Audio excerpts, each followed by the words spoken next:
تم کبھی پرسکون نہیں ہو سکتے۔ اگر تم نے کسی کا مال دبا کے رکھا ہے، کسی کا حق دبا کے رکھا ہے، کسی کی پریشانی کی وجہ بنے ہیں، کسی کے اوپر ظلم کر بیٹھے ہو، کسی کے مسئلے آپ کی وجہ سے بگڑ گئے، تو کبھی پرسکون نہیں ہو سکتے، کیونکہ یہ دنیا مکافات عمل ہے۔ یہاں آپ کسی کو تکلیف دو گے تو بدلے میں آپ کو بھی تکلیف ہی ملے گی۔ کسی کا حق دباؤ گے تو آپ کا بھی حق دبا لیا جائے گا۔ کسی کی نیند اور بے چینی اور بے سکونی کا ذریعہ بنو گے تو آپ کا سکون بھی برباد کر دیا جائے گا۔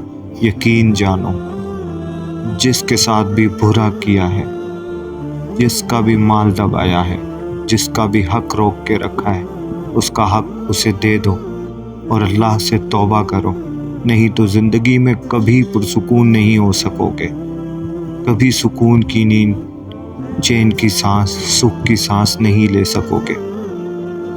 اگر زندگی میں خوشی چاہتے ہو تو لوگوں کے حق ان کو دو اور اللہ سے معافی مانگ لو، نہیں تو زندگی بھر ذلیل اور خوار ہوتے رہو گے۔ اگر ایسے نہیں رہنا چاہتے تو اس کے لیے معافی پہلی شرط ہوگی۔